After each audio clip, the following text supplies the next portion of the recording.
So my screen is visible to you, right? Yes, ma'am. Okay. So we just stopped here where we talked about these VDJ recombinations of the T cell receptor TCL molecules, the receptor molecules, and now we will talk about this T cell receptor activation and signaling.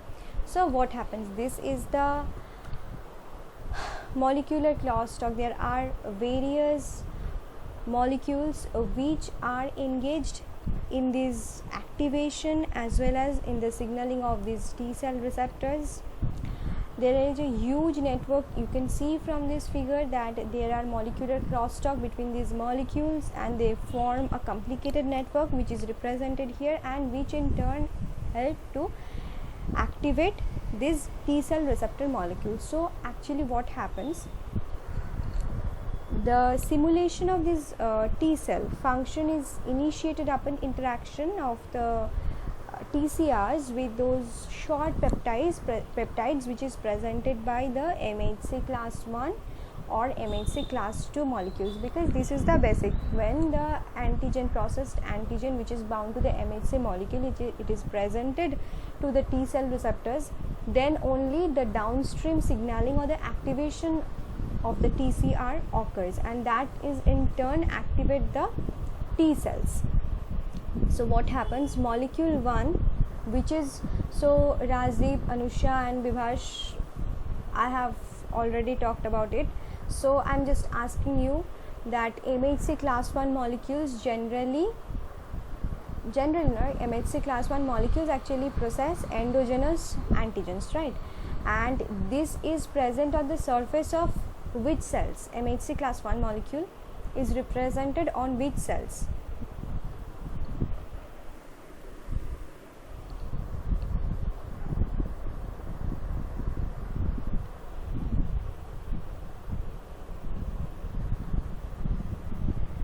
Vibhash, answer me.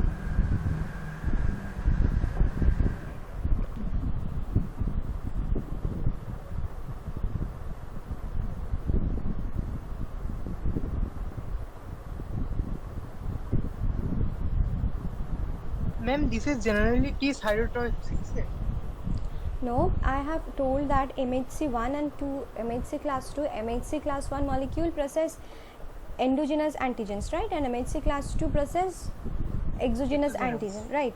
So now MHC class 2 and MHC class 1 molecules, when it is bound with the processed antigen, they are present on the surface of some cells.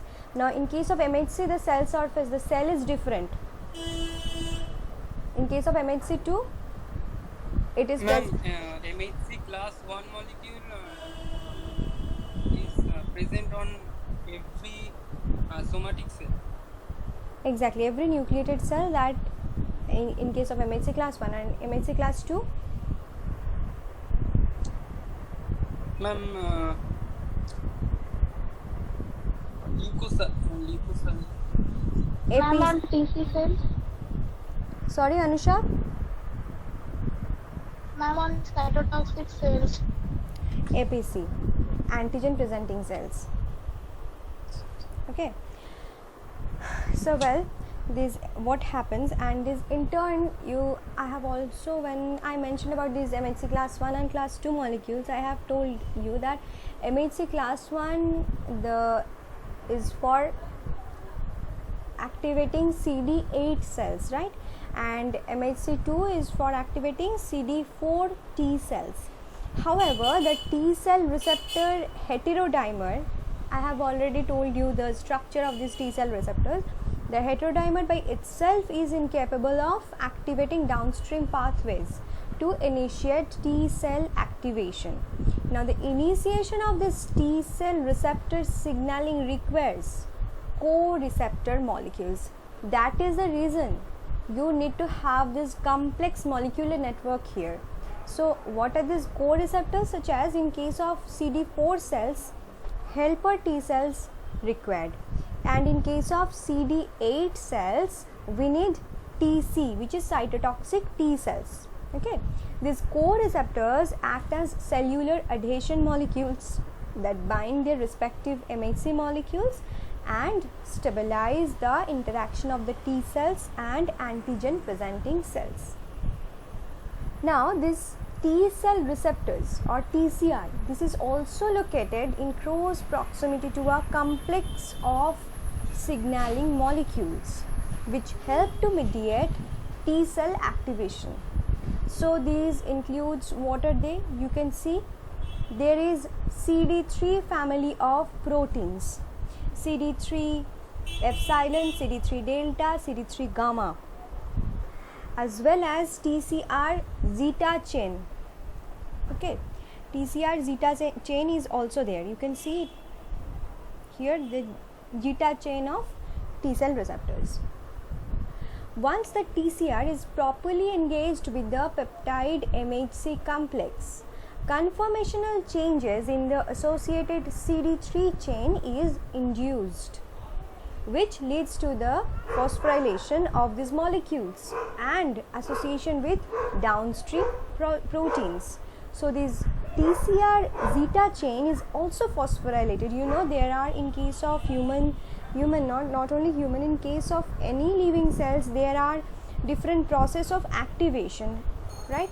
And the activation of different molecules which is not in the active form always. They needs to be activated when they are needed, and often in case of living cells the activation of such molecules occurs through phosphorylation, and the deactivation of the particular molecule occurs via dephosphorylation reactions, which is done by different kinase enzymes. So in turn to activate a particular molecule, the kinase enzyme transferred the phosphate group onto that molecule and activate that, and vice versa, that is for the deactivation it just removes the phosphate group. Likewise here also you can see that this TCR zeta chain is also phosphorylated upon this TCR engagement, and these all molecules are phosphorylated via their C-terminal immunoreceptor tyrosine based activation motifs, which is known as ITAMS. Now by the SRC kinase leukocyte specific tyrosine kinase LCK and FIN. So phosphorylation is one of the important thing. Phosphorylated CD3, now phosphorylated CD3 tyrosine based activation motifs then recruit and activate the SYK family, SYK family kinase zeta activated protein, which is 70 kilodalton, so it is known as ZAP70. So it actually recruits ZAP70 via SRC homology to SH2 domain interaction. Now this ZAP70 then phosphorylates a membrane associated scaffolding proteins, which is called linker for the activation of T cells. Linker for the activation of T cells is known as LAT. So the zeta chain phosphorylate is ZAP70, which in turn phosphorylate is LAT, and you can see there are P's written over here, so it means they are phosphorylated, they are getting activated. Okay,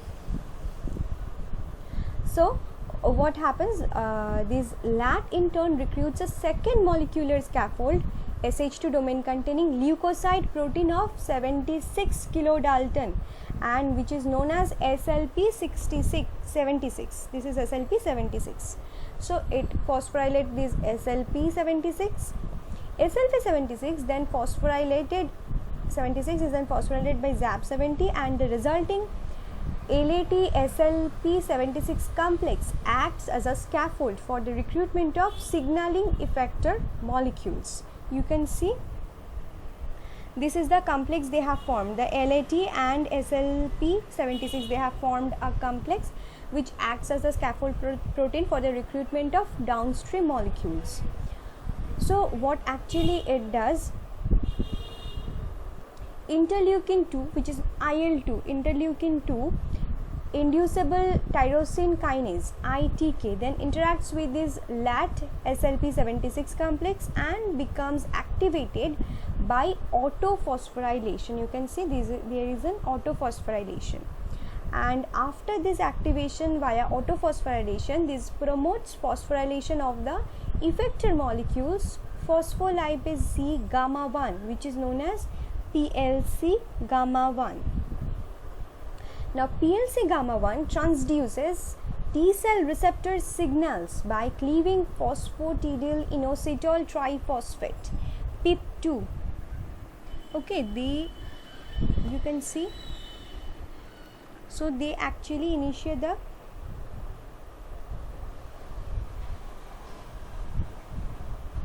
cleavage of this phosphatidyl inositol triphosphate in the plasma membrane to generate the second messenger, which is known as DAG, diacylglycerol, and inositol triphosphate IP3. You can see IP3 here. So they have generated the PIP2. They will act on this PIP2 and they will break it down. PIP2 will give rise to DAG, diacylglycerol, as well as this IP3. Now what happens, this DAG, diacylglycerol, a membrane associated lipid, activates a number of downstream proteins. You can actually see there are a lot of 1, 2, 3, 4, 5, 6 downstream 5 downstream proteins are there, which is activated by DAG in turn, including various isoforms of protein kinase C, which is written as PKC. This is PKC. And RAS guanyl nucleotide releasing proteins, RAS GRP. Upon activation by DAG, this PKC theta participates in activating the NF kappa beta pathway, whereas RAS GRP is a crucial activator for MAP kinase signaling pathways. Now what does IP3 or inositol triphosphate does? This IP3 on the other hand stimulates the efflux of calcium ions from the endoplasmic reticulum to the cytoplasm. Elevated calcium ions levels induce activation of protein phosphatase, calcinurium, which then dephosphorylates the T cell transcription factor, nuclear factors of activated T cell, which is known as NF80. Here you can see the dephosphorylation of this NF80. Dephosphorylated NF80 then migrates to the nucleus to join other transcription factors in inducing the transcription of specific genes. So basically this is a kind of regulation. It will dephosphorylate NF80 and NF80 in turn will join here and will help to activate or help to induce the function of all these membrane bound molecules. In general, the signaling events described ultimately lead to cytoskeletal changes and transcription of relevant T cell genes. However, signaling solely through the TCR is not sufficient for this T cell activation and can result in induction of an anergic state in which T cells fail to respond to antigen stimulation and cannot be re-stimulated. Therefore, a central tenet of T cell activation is the requirement of co-stimulation through ligation of the T cell receptor molecules along with other cell surface proteins. Okay, and these cell surface proteins through ligation of this TCR will provide additional signals to promote productive T cell activation. Now you can see that there are several co-stimulatory molecules which is identified, like CD28. This is one of them, CD28. Another include CD2, CD5, CD30, 41BB, OX40, etc. and inducible co-stimulatory molecules. Now CD28 deficient mice, there are experiments with these CD20 deficient mice. It demonstrated dampened immune responses to a number of infectious agents. So, however, not all immune responses are severely impacted by loss of the CD28.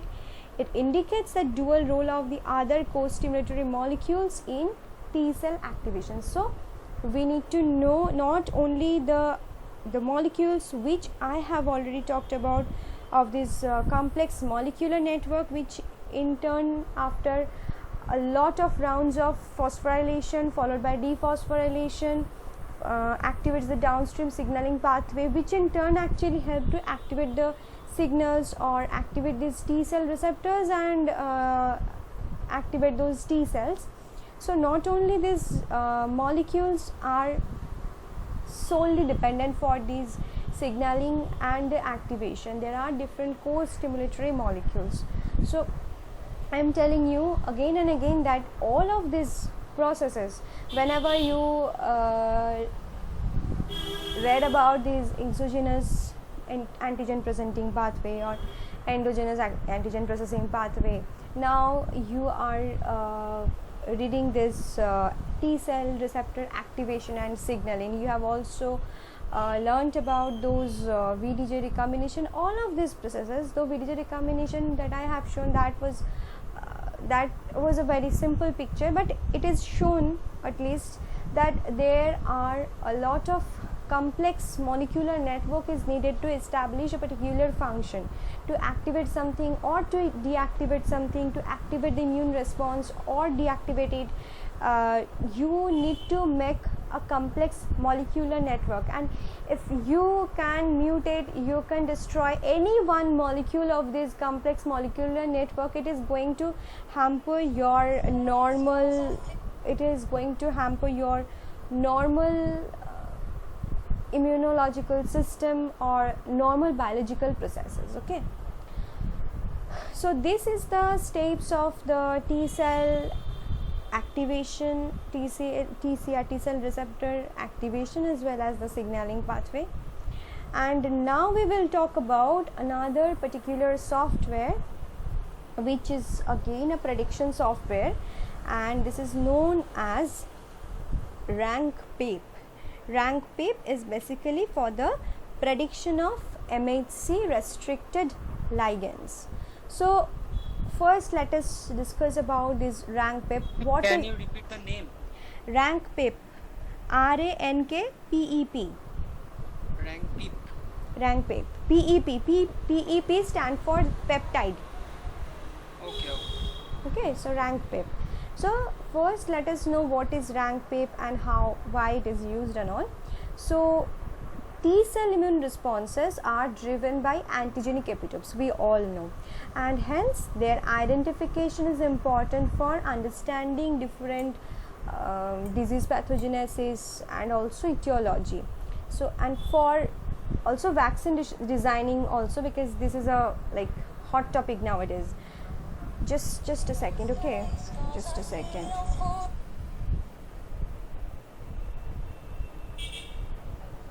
One minute.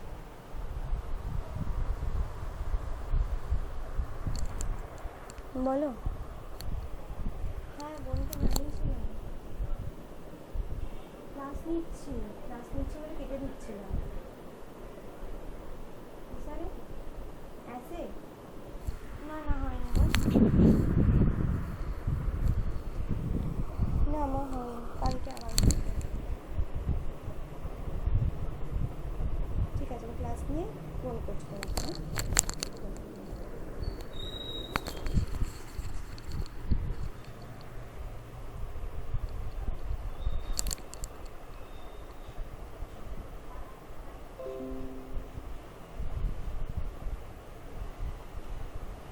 So I was talking about this RANK-PAPE. So T cell immune responses is necessary, and the identification of these antigens is also necessary for not only disease pathogenesis, also nowadays for vaccine generation also. So there are two different types of T cells, at least you know this now, which is CD8 and CD4 cells, which are recognized by different MHC1 and MHC class 2 molecules, right? Now the engaging both sets of T cells is desirable for mounting a strong defensive immune response against, say, cancer cells and also pathogens, obviously. Therefore, in this software, they have developed the site for the prediction of peptide binding to both MHC1 and MHC class 2 molecules and subsequent anticipation of CD8 and CD4 T cell epitopes. Appropriate processing of antigen peptides must occur prior to their binding to their relevant MHC molecules, obviously. Incidentally, the C terminus of the MHC class 1 restricted epitopes, that is CD8 T cell epitopes, results from cleavage by the proteasome, and thus proteasome specificity is important for determining these T cell epitopes.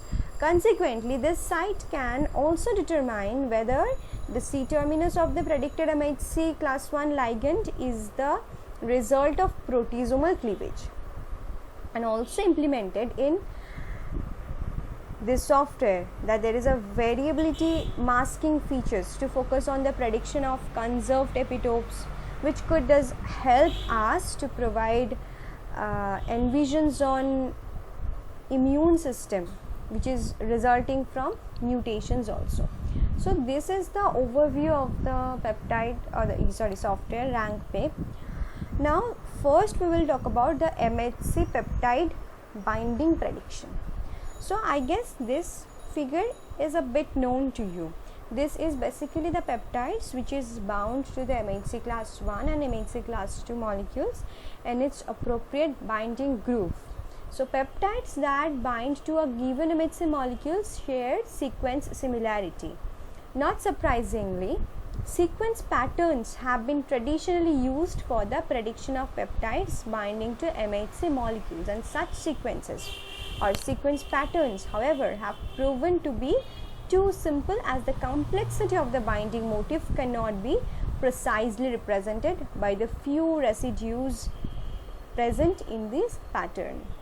Now to overcome this limitation, what this software does, this software uses a set of aligned peptides which is known to bind to a given MHC molecules as the predictor of MHC peptide binding. So what happens? Now if you want to make, or in case of this software, for a profile to be good descriptor of the binding motif, peptides must be aligned by structural as well as sequence similarity.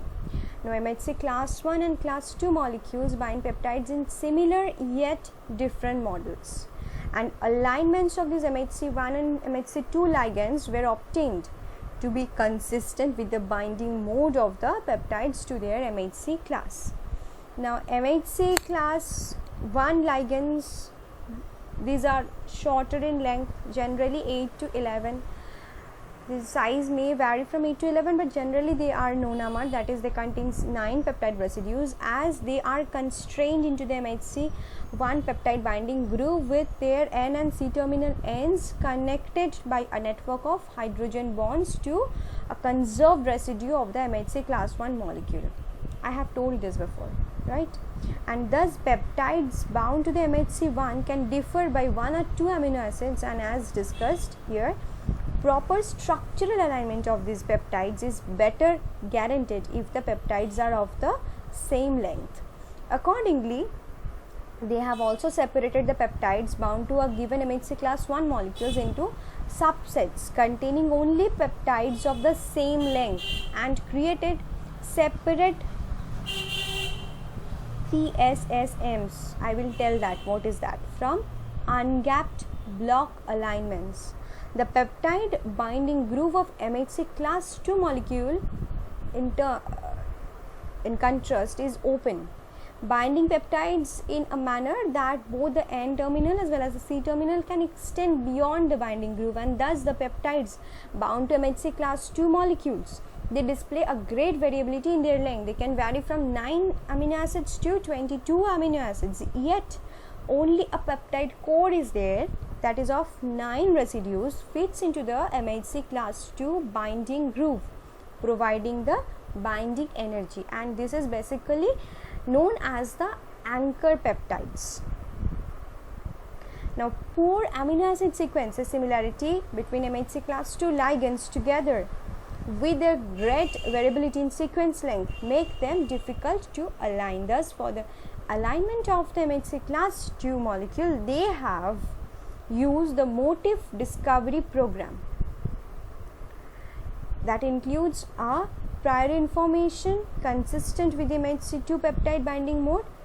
First one, there is only one binding core per MHC ligand. Second, all the peptide sequences define the same motif. And third, the length of the motif is 9.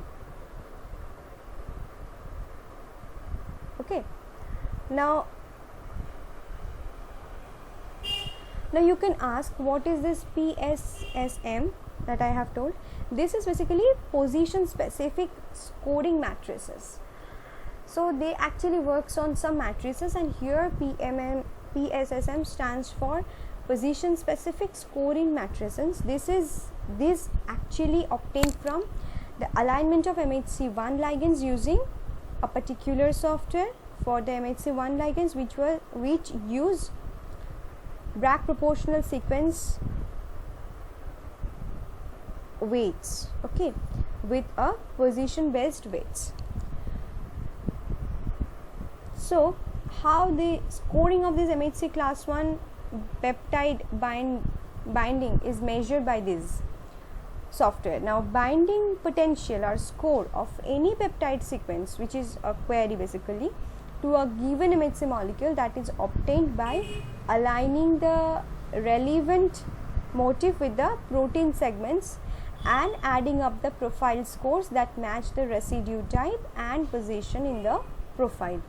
And to search protein sequences for these MHC ligands using these PSSMs, they have used a dynamic algorithm written by Python that scores all protein segments with the length of these PSSM's width and sorts them accordingly.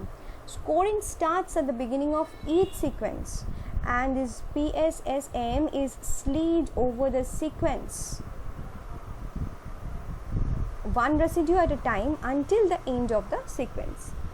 Again, to narrow down the potential binders from the list of ranked peptides, they have defined a binding threshold as a score value that includes 90% of the peptides within this PSSM.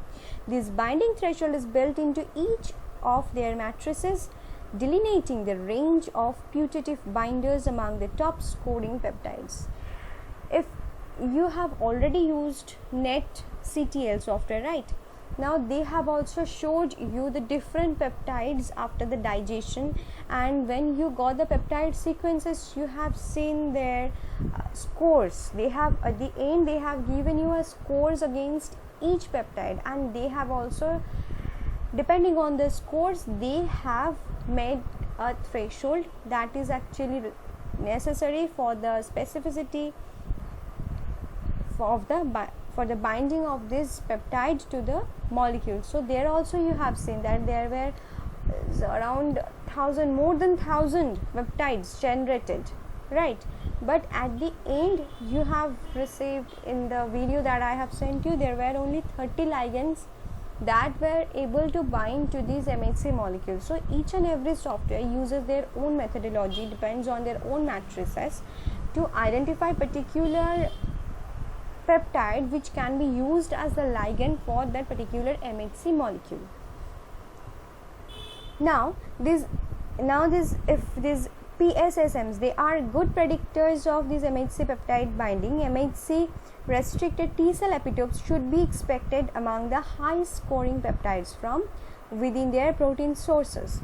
Under these assumptions, they have found around 80% of MHC1 restricted epitopes are predicted, that at a 2% threshold of top scoring peptides. However, around 80% of the MHC class 2 restricted epitopes are found among the around 5% top scoring peptides. Thus, using these PSSMs, a larger number of predicted peptides is required for the correct identification of these MHC class 2 restricted epitopes than MHC class 1 restricted epitopes. Obviously, because of their variability in the size of the ligands which can go and bind to these groove.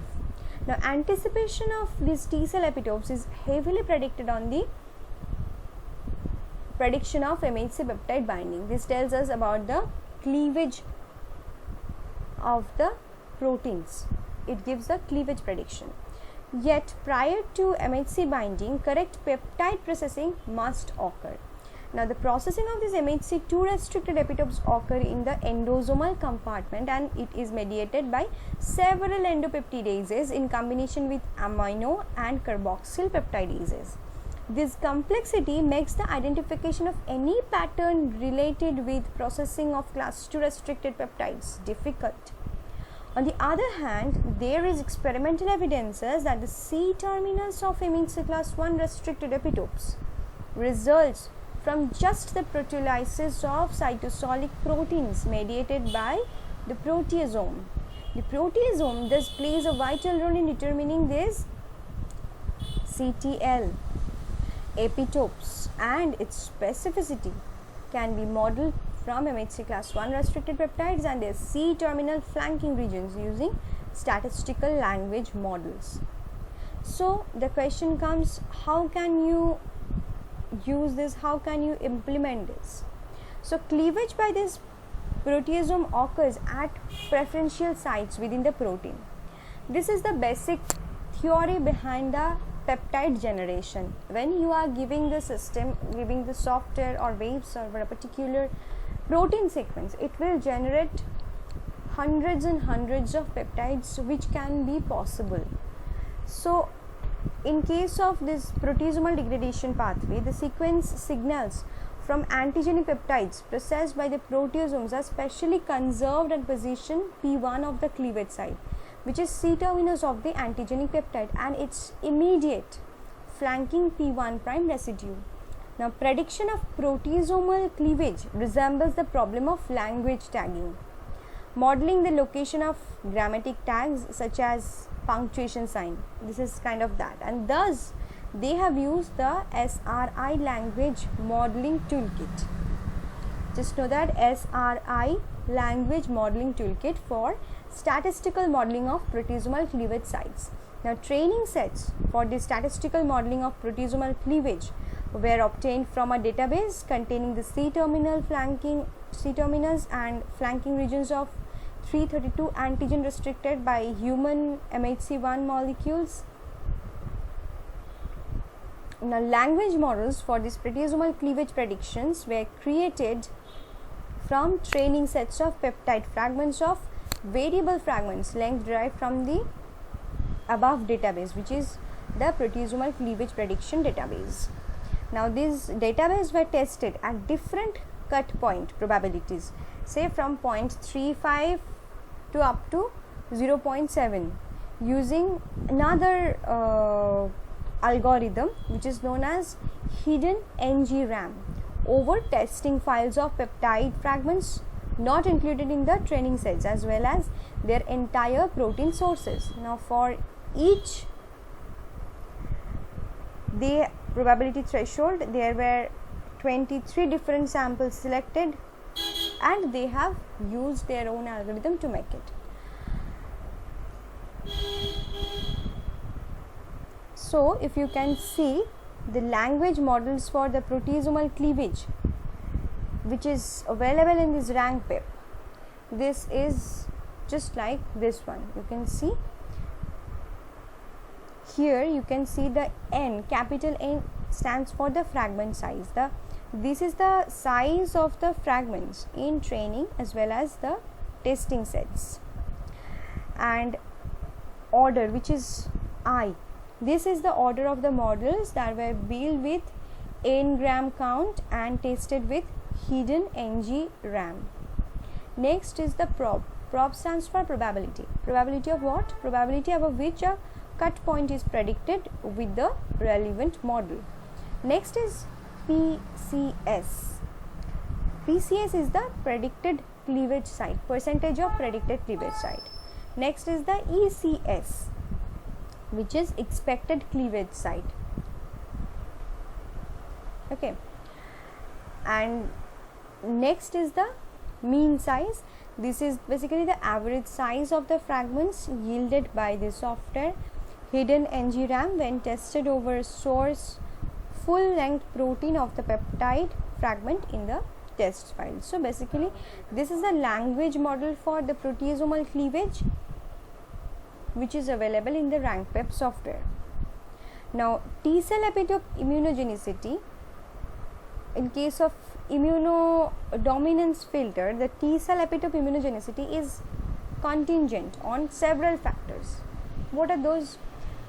First, appropriated and effective processing of a peptide in their protein source. Second, stable epitope binding to the MHC molecules. Third, the ability of this T cell receptor recognize MHC bound peptide. Now, appropriate computational modeling of these three processes is required for accurate prediction of these T cell epitopes. Until now, only peptide MHC binding and processing of peptides for MHC class 1 restricted epitopes have been considered in epitope prediction algorithms.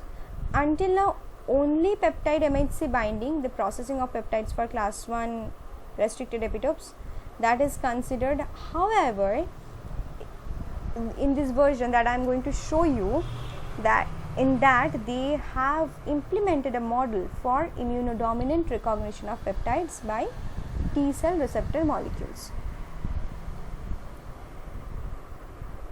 So how the model works and how it is just implemented. Modeling of this potential immunodominance features in peptides which may take say more readily recognizable by these T cell receptors that was approached by comparing a set of immunogenic peptides versus a set of non-immunogenic peptides. They have compared both, and to minimize any contribution due to this MHC binding and processing, only high immunogenic peptides were taken.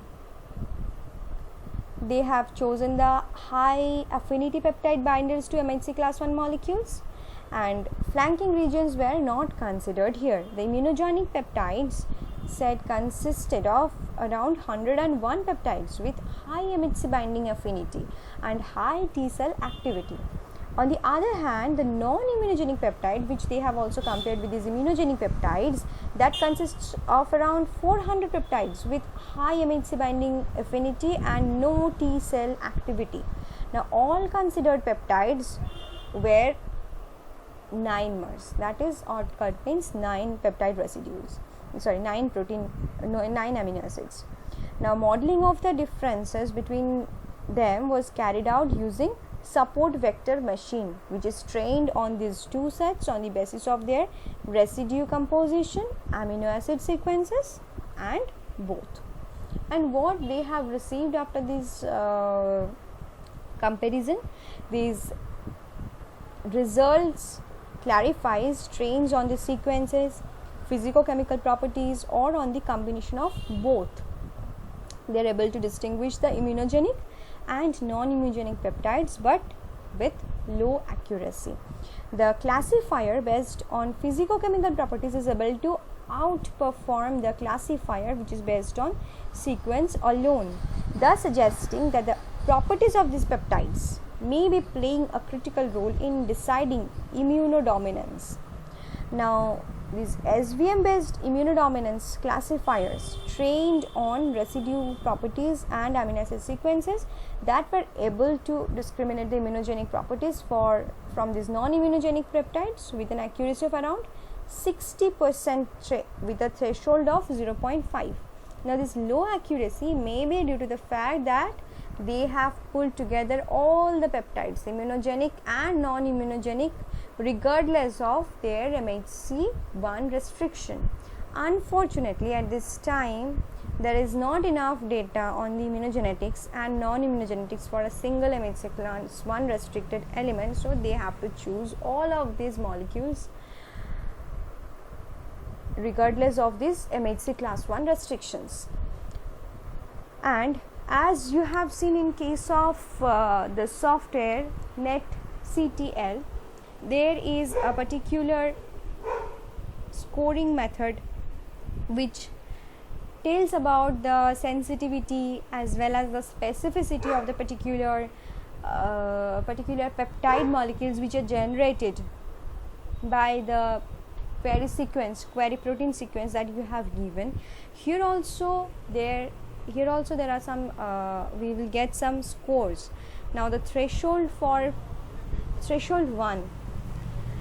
if the threshold is 1, we will get 49.5% sensitivity and 76% specificity. If we use threshold of 0.5, then we will found the peptide with 59.4% sensitivity and 69.4% specificity. And if you use the threshold of 0, then there will be 68.3% sensitivity, but the poorer specificity 60.9%. But the threshold generally used 0.5 in the software. This threshold 0.5 is kept as the default threshold value. So next question comes about the sequence variability masking. So what happens? They have noted that mutations offers a means for immune evasion exploited by some pathogenic organisms such as HIV. Now in response to these limitations, these rank pair predictions can be obtained from multiple sequence alignment. Here in case the server first creates a consensus sequence in which the variability positions are masked and binding predictions are restricted to segment with no variable positions. Next, sequence variability is calculated from multiple amino acid sequence alignment as indicated by the scientist using a variability matrix formally identical to the Shannon entropy equation, and this is the Shannon entropy equation which is used for this calculation. And you can see here the PI stands for the fraction of residue of amino acid type I, and M is equal to 20 taken.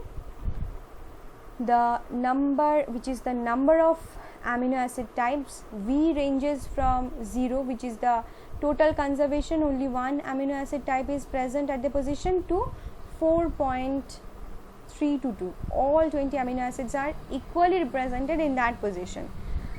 Okay. Now in order to achieve the maximum value, this V should be 4.3. So this is the equation that is used for this alignment.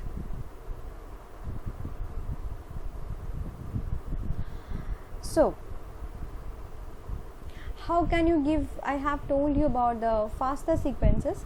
How can you input the sequences? You can input the sequences in the FASTA format, and this is the examples of FASTA format. The sequences in the FASTA format I have shown here, that it can be rank pip. In case of rank pip, you can either give the protein sequences in FASTA format, or you can just upload it, and also you can go for MSA, which is known as multiple sequence alignment. In our next class we will talk about this multiple alignment sequence. So now just have a look on this software. Can you see my screen now? You can see the rank pip here. Yes, ma'am. Okay, so this is the rank pip software, you can see, and I have told about all the theoretical things. I don't know whether you have understood or not, but this is these PSSMs that I have talked about, and there you can choose for MHC1 and MHC2 molecules, and you can see these are for mouse, and if you go just downstream you will get that for human also. This is human also. HLA stands for human leukocyte antigen, right? So this is for human, and HLA-A, HLA-B here. In case of mouse, this H2DB, these are the different alleles or different loci of these MHC class 1 molecules. In case of MHC class 2, you can choose here also HLA-DR, DQ. All these loci are available, so you can choose either MHC1 or MHC2. So let's choose this one. So this is the protein sequence that is already given here. You can just select this and paste your own sequence here, or you can also upload sequences, that is in terms of the FASTA format you can paste the sequences here, or you can also give the multiple sequences aligned together, you can also paste them there. Now this is the binding threshold, you will get the percentage target for your binding. And next there are proteasome cleavage. In case of proteasome cleavage there are filter, you can go make it on and go for it. Now next you have to choose for these restrictions of the peptides or the ligands, because when you will that in case of their net CTL server, there were no option for us to choose the fragment size of the particular peptide, right? The fragment size we cannot choose. The system will generate the fragments that they will they are trained to give by different software training, right? But here we will get the chance to choose the software, the size of the. Now I told that in case of generally the binding of this, in case of MNC class 1, the binding of the molecules may vary from 8 to 12, but they are generally 9 residues, right? Nonamers. So can anyone say what would be the estimated molecular weight of this 9 residue fragment?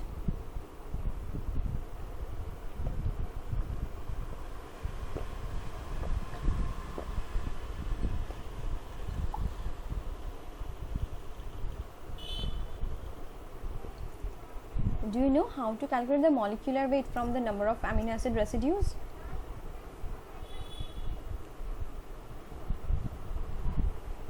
No, ma'am. Okay, fine. It is generally said that in case of one amino acid, that will around 110 Dalton, right? So if for one amino acid, if it is 110 Dalton, that means for 9 amino acids it will be what?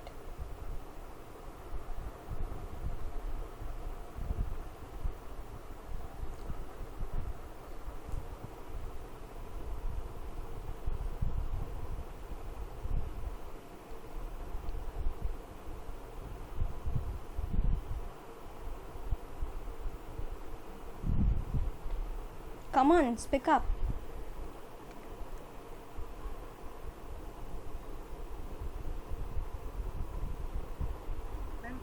One amino acid equals to 110 Dalton. 110. And then 9 amino acid equals to how much? Yes, 990 Dalton. exactly. So this is the 990 Dalton. So you have to, yes, the average molecular weight is around 110. So this is basically, you can say this is basically an alternate name of this atomic mass. Okay, so you can accordingly you can check for the molecular weight of the particular peptide fragment that you are going to use, right?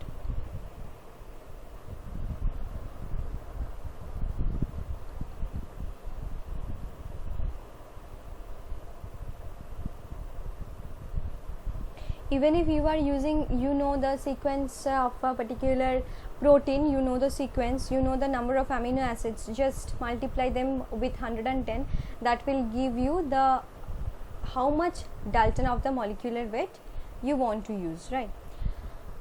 So you can use, just I am keeping it in default, okay?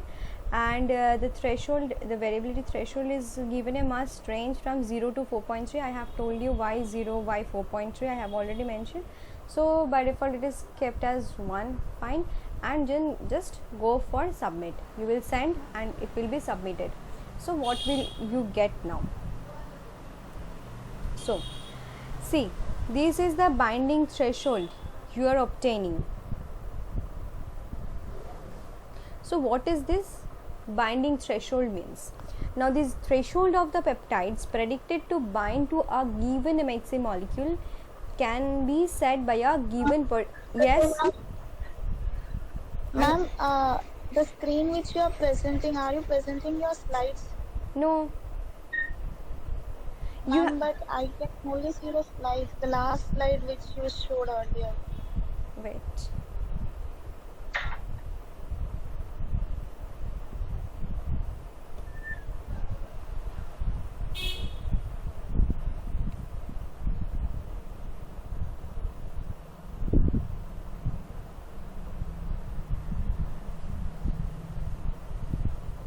Now see, this is this clear? Yes, ma'am. It's now visible. Okay, you were not able to see this. So this is basically the software that is we are using. This is the rank pip, and you can see from here we can select which kind of MHC molecule we are going to use. You can get the different MHC loci of MHC1 loci for mouse, as well as you will get those for human also. Here also you will get different MHC class 2 loci, and this is the type of input you can give. So if you choose the FASTA sequence, you will have to give the sequences in FASTA format, or even you can upload the sequences. If you go for cluster W multiple sequence alignment, this is the multiple sequence alignment pattern. Okay, so in our next class we will talk about this, what is this cluster W does, and what is this MSA or multiple sequence alignment, what it tells us. So just know this, that this is the multiple sequence which is aligned by cluster W, which is another software for this alignment program. So once you have given all your sequences, then the next comes the binding threshold that you will choose. So just choose it as 3%, right? And this is the proteasomal cleavage. If you want to keep it, the filter the proteasomal cleavage on, then you will keep it. And here is the advanced option for the restriction by molecular weight. You can choose the molecular weight. In case of that, I was talking about that in case of our previous software, that NetCL, the molecular weight, we cannot restrict the search by molecular weight, right? But here we can restrict the search by molecular weight. Just say keep it 9000 Dalton. Okay, and this is the variability. This is the variability threshold. This is for the variability masking. It is kept, it should be kept between 0 to 4.3, but it is written as default as 1. So if you send them or submit them, see, this is the result for the the FASTA format that I have already submitted, and this is the result for that multiple aligned sequences. Okay, so just have a look on it, which is showing this in both of these cases you will get a binding threshold of 36.36, right? So what is the binding threshold? I was talking about this binding threshold. Basically the threshold of peptides predicted to bind to a given MHC molecule that can be set by a given percentage of top scoring peptides, or by a fixed number of scoring peptides. In addition, PSSMs in rank pip are associated with a specific binding threshold, okay, above which sorted peptides are highlighted. So you can see these are the sorted peptides which are highlighted here in the result section, and is specific binding threshold is obtained by scoring the peptides including the PSSM alignment, so that 85% of these peptides score above this PSTB, this binding threshold. In general, they have found around 80% of the MHC1 restricted epitopes are predicted at a 2% threshold of top scoring peptides. On the other hand, 80% of MHC class 2 restricted epitopes were found among the 5% top scoring peptides.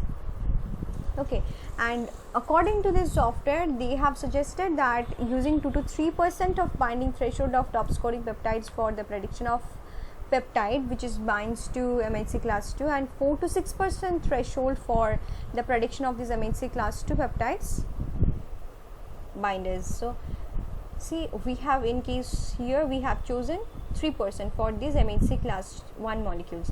If you go for these MHC class 2 molecules, see the default, you can change the default, and it is said to keep the threshold between 4 to 6%. Okay,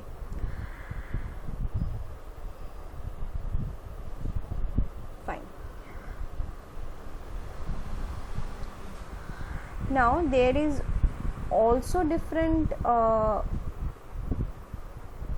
peptides which is generated by proteasomes, and this rank pep also determines whether the C terminus of this predicted MHC1 peptide binder are the result of proteasomal cleavage or not. Moreover, these sequences are highlighted in purple in the output result. Proteasomal cleavage predictions are carried out using 3 optional models obtained applying statistical language models to a set of known epitopes, which is restricted by human MHC class 1 molecules.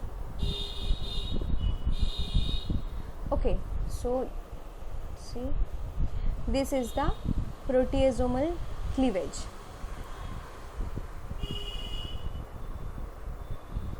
Now there are variable parameters in language models for the prediction of this proteasomal cleavage. They include the length of the fragments, right? Length of the fragments used to create the training set, the window size used to train the model, and for determining the cut point probabilities in the tested peptides, and the cut point insertion threshold.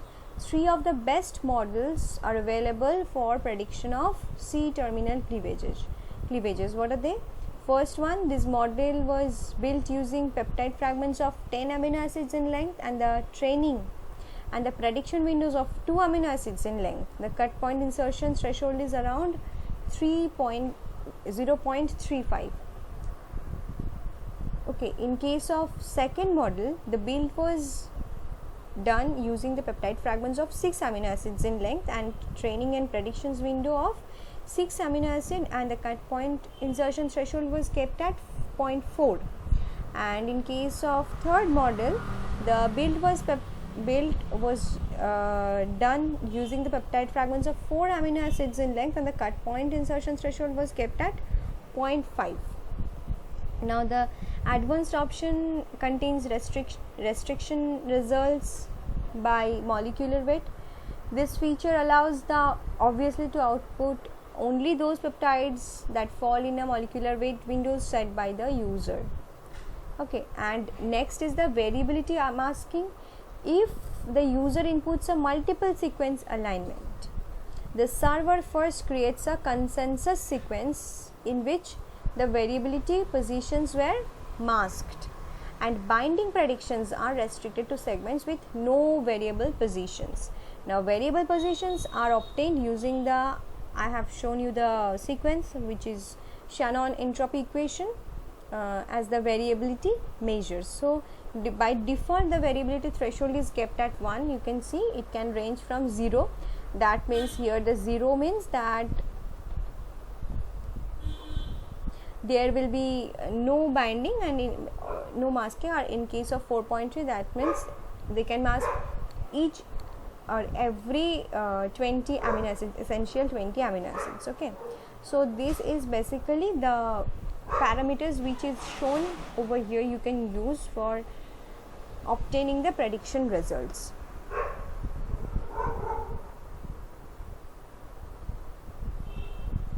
Now see, if you check the results, they will give you 1 2 3 4 5 6 7 8 columns. First you will get the rank, that is the relative rank of the peptide. Next is the position, means position of the amino acids or the peptides in the insertion protein, what the position of the peptide in your query sequence. Next is the N for the amino acid sequences of the 3 residue preceding the N terminus of the predicted peptide sequence. Okay, next is the sequence is the amino acid sequence of peptide predicted. Now C is the C terminal amino acid residues of the 3 C terminal residues amino acid residues after the sequence. And next is the molecular weight, that is the amino acid sequence, the molecular weight in Daltons of the predicted peptide. So first I have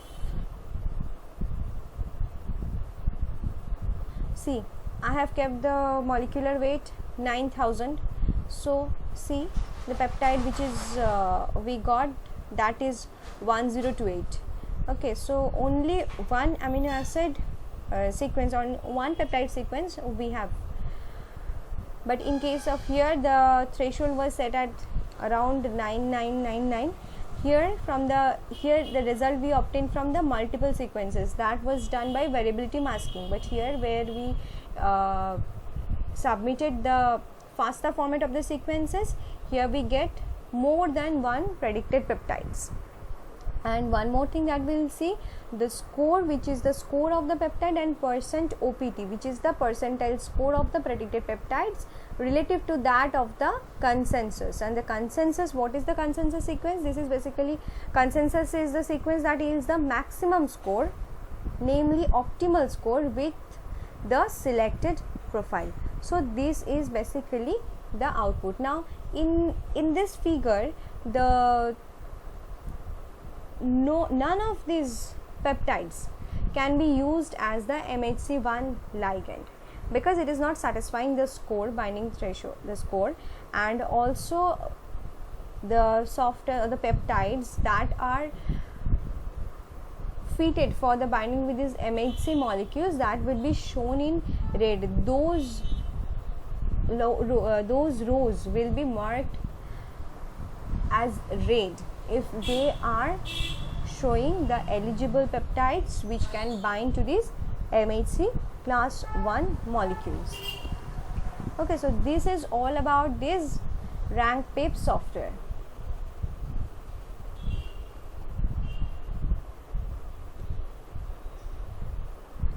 The use of this software is clear to you?